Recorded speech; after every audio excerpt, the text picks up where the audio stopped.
अजीज दोस्तों नमस्कार। अजीज दोस्तों, वर्ल्ड कप के शुरू में ही पाकिस्तान जो अभी महिलाओं का वर्ल्ड कप हो रहा है क्रिकेट का, उसमें शुरू में ही पाकिस्तान के टीम ने कह दिया था कि हम आईसीसी के चेयरमैन जय शाह जी के हाथ से ट्रॉफी नहीं लेंगे। और देख लें पाकिस्तान की क्रिकेट टीम की, मतलब ये जो इनकी विस्डम है कि उन्होंने इसीलिए पाकिस्तान का कोई मैच जीता नहीं। और इस वक्त स्टैंडिंग में वो 8वें यानी आखिरी नंबर पे हैं। 2 मैच बारिश की वजह से कोई रिजल्ट नहीं आया, इसलिए उनको 2 पॉइंट मिल गए, वरना 3 मैच हार गए। और यह है कि इनकी औकात ही यही है, चाहे वो महिलाओं का कप हो या आदमियों का।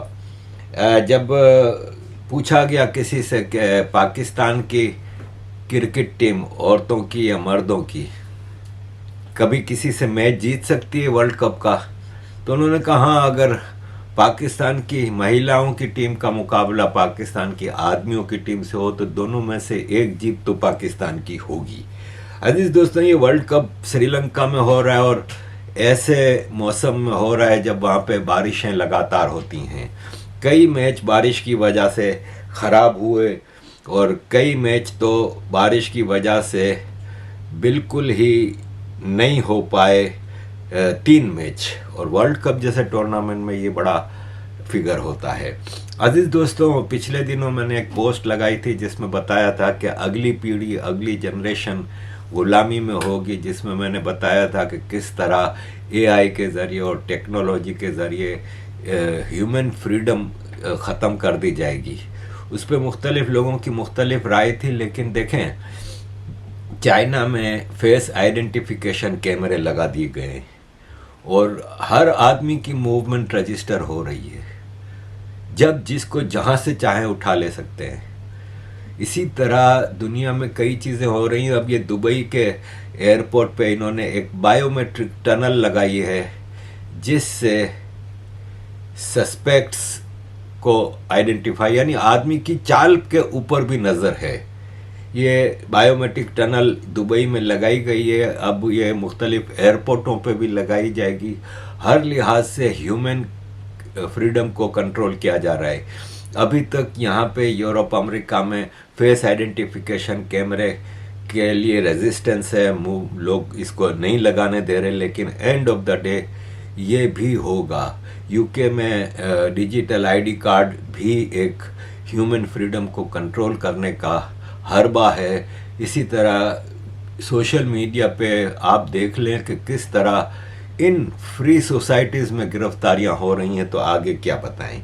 अजीज दोस्तों, आते हैं इंडिया पाकिस्तान की तरफ। इंडिया के जो डिफेंस मिनिस्टर हैं राजनाथ जी, उन्होंने कहा है कि पाकिस्तान का एक एक इंच हमारे ब्राह्मोस मिसाइल के रेंज में आता है। ऑपरेशन सिंदूर एक ट्रेलर था, असल जंग, असल फिल्म अभी बाकी है।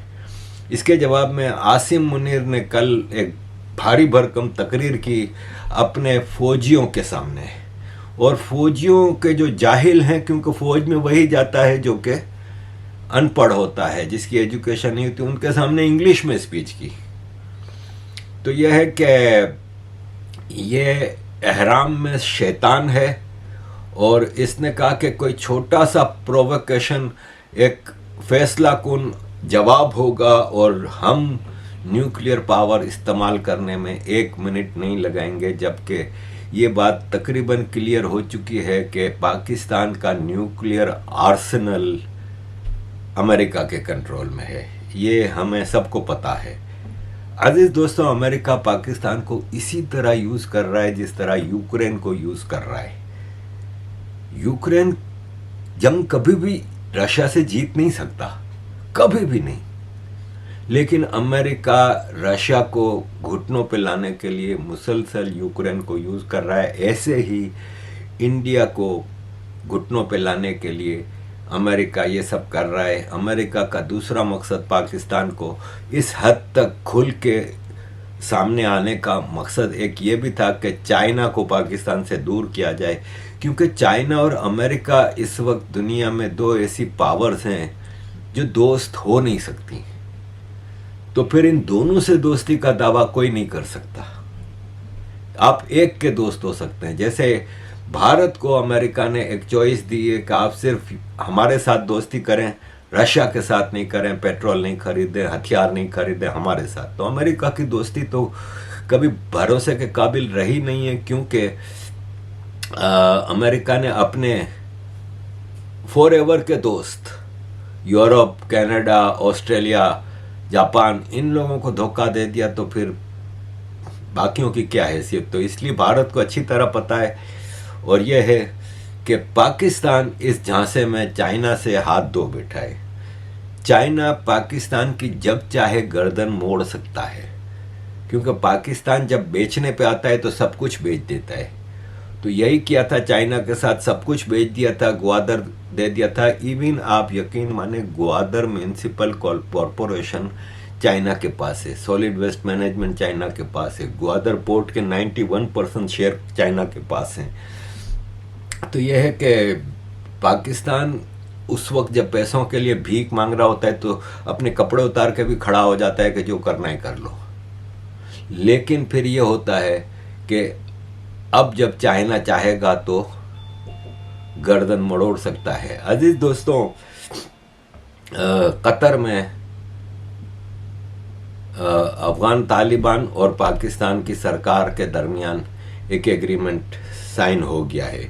उस एग्रीमेंट में कई क्लॉज हैं, जिसमें इमीडिएट सीज फायर और यह है कि 2 साल का एग्रीमेंट बनाने की कोशिश हो रही है, जिसके लिए अगली मीटिंग पर 25 अक्टूबर को इस्तांबुल में होगी।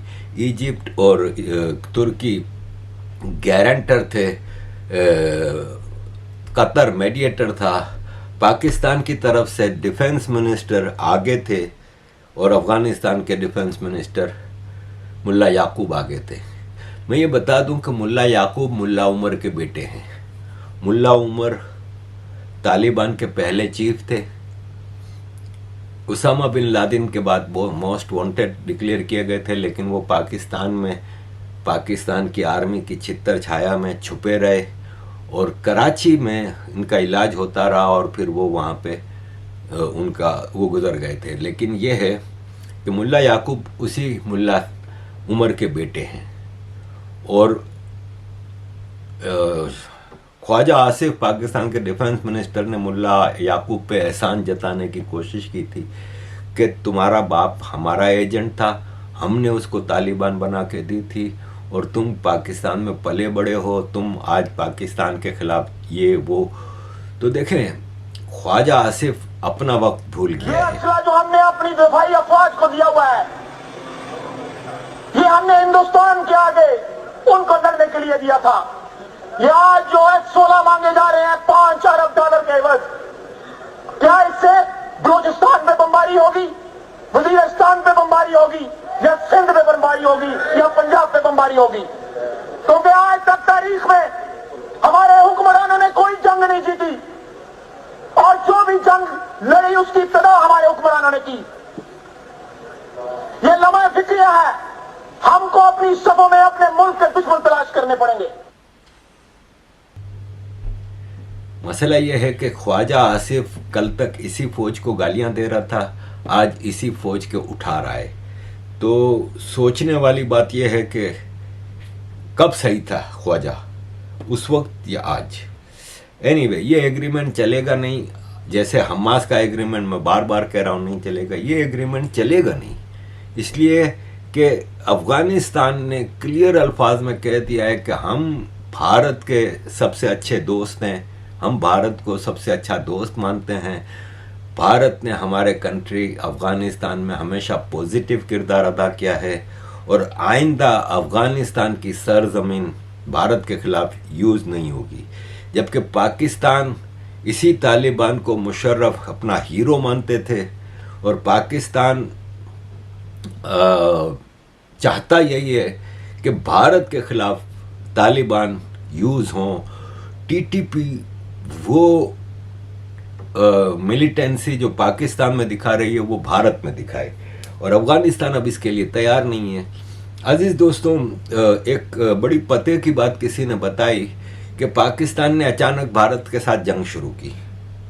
एक अच्छा चुपचाप सिलसिला चल रहा था तो पहलगाम करवाया। जब आपको पता है कि भारत ने बालाकोट की एयर स्ट्राइक करके आपको मैसेज दे दिया था कि आइंदा हम आपकी तरफ से की हुई टेररिज्म को बर्दाश्त नहीं करेंगे, आपको पता था कि भारत ने एयर स्ट्राइक करनी है, अचानक भारत से जंग शुरू की गई और फिर अमेरिका, सऊदी अरब, कतर के हाथ पांव जोड़ के कहा कि हमारी जंग रुकवाओ। फिर अचानक अफगानिस्तान से शुरू की।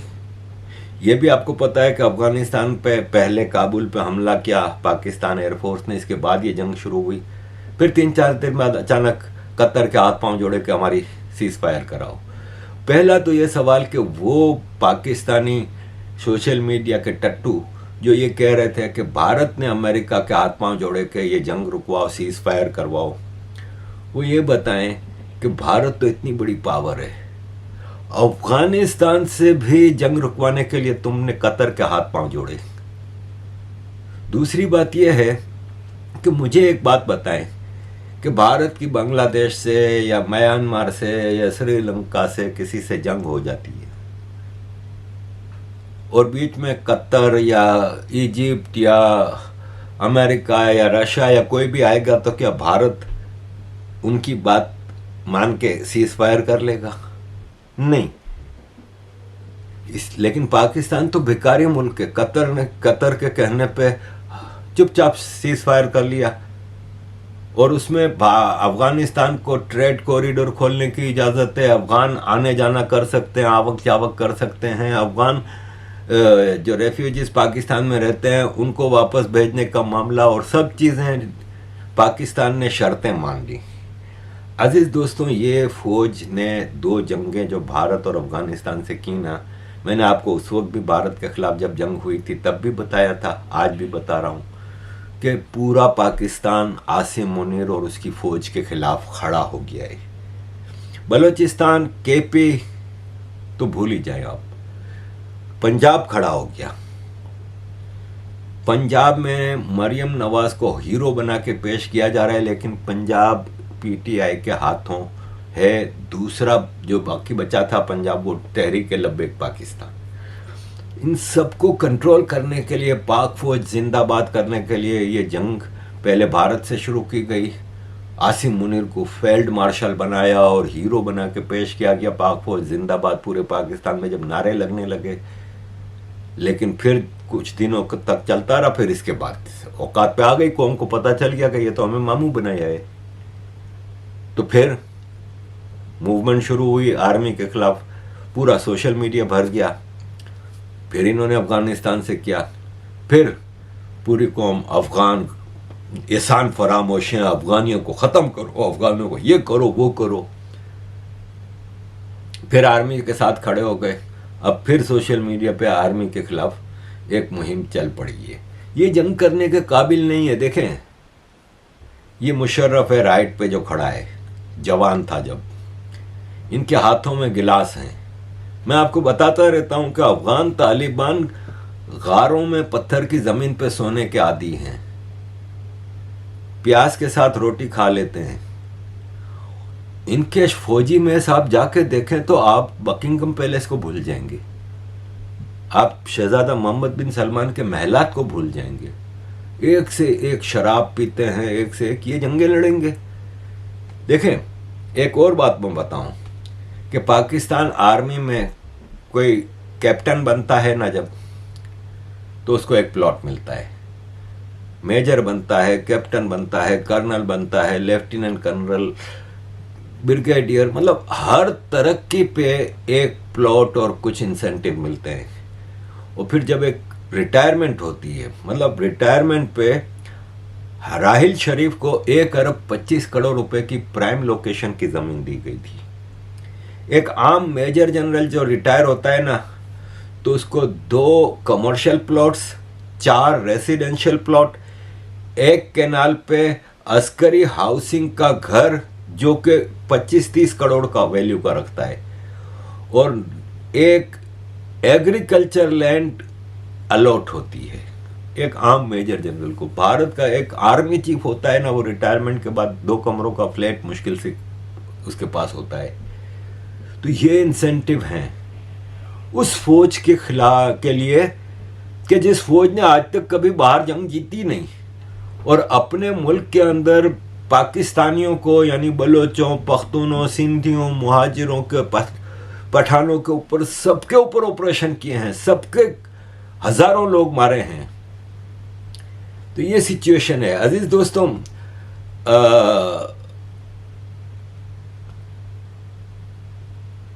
एफसी फ्रंटियर कोर के खिलाफ जमात इस्लामी बलूचिस्तान के अमीर ने स्पीच की। मौलाना ने एफसी के ऊपर इल्ज़ाम लगाया कि वह मुख्तलिफ इलाकों में कत्ल गारत करते हैं। उनके खिलाफ एक केस बन गया कि आप खाली बोल भी नहीं सकते आर्मी के बारे में। अब इनका असल टट्टू जो है ना वो बोल पड़ा है। मौलाना फजलुर रहमान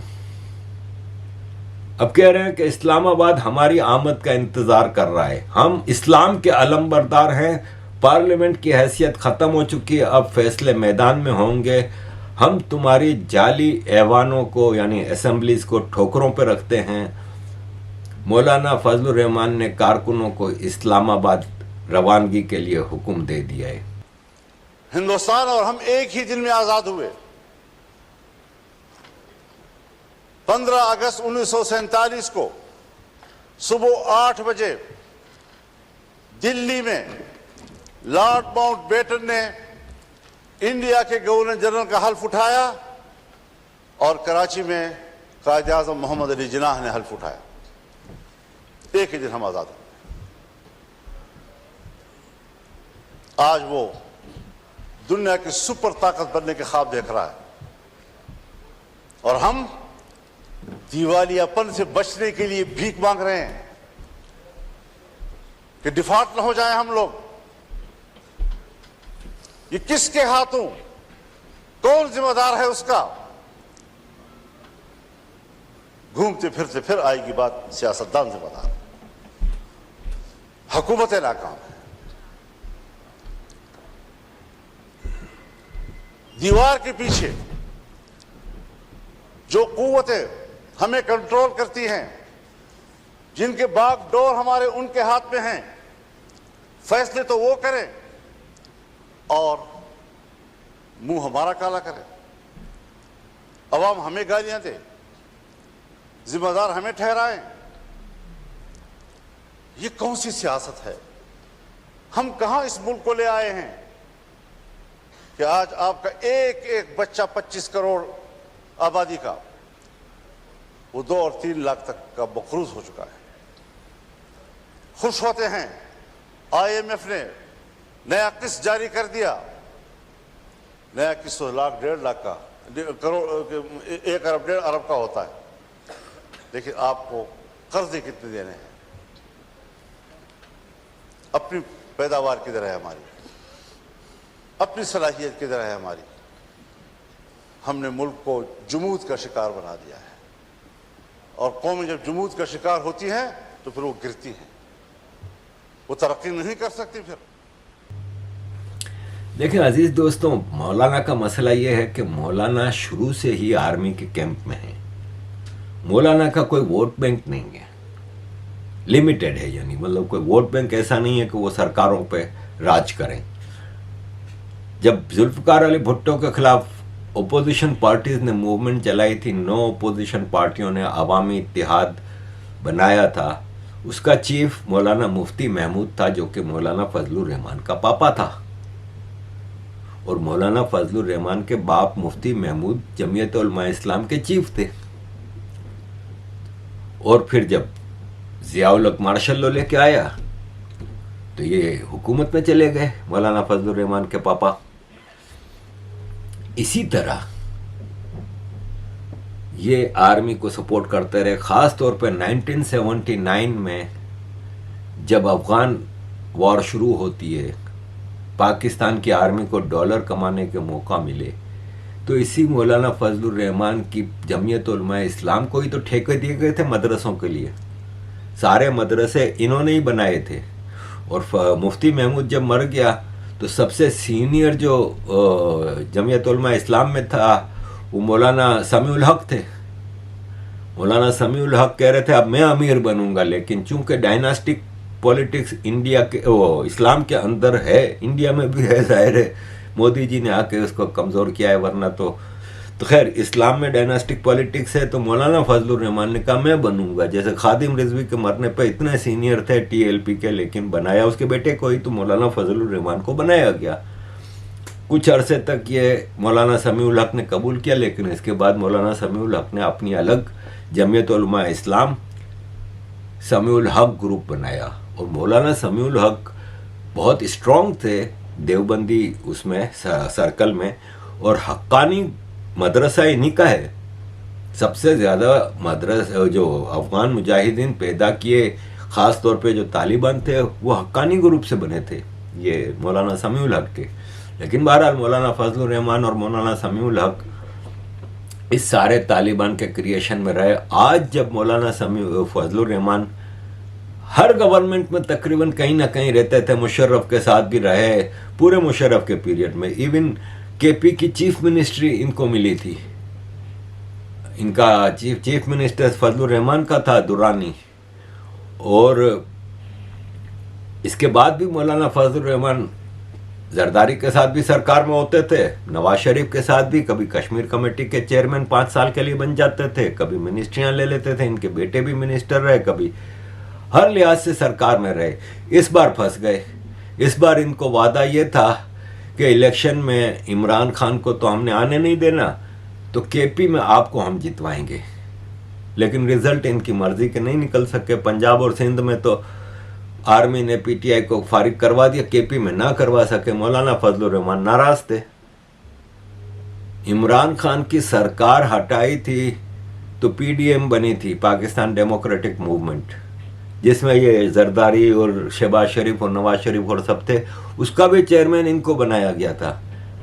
इन्होंने कहा मेरे जरिए इमरान खान को फारिग करवा दिया, मेरे को ही मामू बना दिया, मुझे गवर्नमेंट नहीं मिली।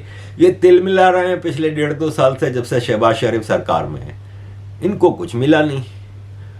अब इन्होंने देखा कि टीटीपी, टीएलपी, सारी रिलीजियस पार्टियां निकल पड़ी हैं, तो हमारी तो दुकान बंद होती जा रही है। तो अब ये कह रहे हैं हम इस्लामाबाद जाएंगे, वरना ये सब टोपी ड्रामा है। अजीज दोस्तों, इमरान खान की ये पिक्चर आप देख रहे हैं किस तरह इसको घसीट के अरेस्ट करके लेके जा रहे हैं। ये हिस्ट्री है पाकिस्तान की। जुल्फिकार अली भुट्टो को भी इसी तरह घसीट के फांसी पे चढ़ा दिया। बेनजीर भुट्टो को जलील करके 2 बार कंट्री से निकाला, फिर इसको मार दिया रावलपिंडी में। आसिफ जरदारी जब तक आर्मी के जूते चाटने पे नहीं आया तब तक जेल में रहा, क्योंकि बेनजीर भुट्टो आर्मी के जूते चाटने पे तैयार नहीं थी। तो आसिफ जरदारी जेल में था, मजे से बेनजीर भुट्टो को फारिग करवा दिया। आर्मी और जरदारी दोनों के लिए मुश्किल बनी हुई थी। तब से जरदारी आर्मी की गुड बुक्स में है। पाकिस्तान खप्पे का नारा लगाया था। नवाज शरीफ को पहले जहांगीर करामत वाले वाक़े पे 93 में हटना पड़ा, जब वो अमीरुल मोमिनीन बनने जा रहा था। फिर मुशर्रफ ने किस तरह जलील करके इनको घरों में घुस के, बेडरूम में घुस के इनको गिरफ्तार करवाया। शहबाज शरीफ ने आर्मी के जनरल के पांव पकड़ लिए थे कि मुझे माफ कर दो, ये सब मेरे भाई का कराया हुआ है। हमेशा सिविलियन पॉलिटिशियन पाकिस्तान में गिरफ्तार होते रहे। अजीज दोस्तों, ये इस वक्त सूरत हाल है। अब सुहेल आफरीदी केपी के चीफ मिनिस्टर बने हैं। इमरान खान ने सुहेल आफरीदी को फ्री हैंड दे दिया है कैबिनेट बनाने के लिए भी। अभी नेशनल सिक्योरिटी की मीटिंग थी जिसमें सारे चीफ मिनिस्टर इनवाइटेड थे, तो वो नहीं गया, इसलिए कि उसने कहा कि मेरी पार्टी का चीफ इमरान खान है, आप मुझे उससे जेल में मिलने ही नहीं दे रहे, क्योंकि वो बेचारा जेल जाता है मिलने के लिए, उसको नहीं जाने देते कि आप नहीं मिल सकते। तो यह है कि नवाज शरीफ जब जेल में था तो उसकी पार्टी के लीडर जाते थे इससे मिलने के लिए, लेकिन इसको नहीं मिलने दिया जा रहा। ये इस वक्त रोड़ा बना हुआ है। लेट्स सी कहाँ तक, कब तक ये कहानी चलती है। अजीज दोस्तों, thank you very much for all your support. अजीज दोस्तों, काइंडली कीप सपोर्टिंग।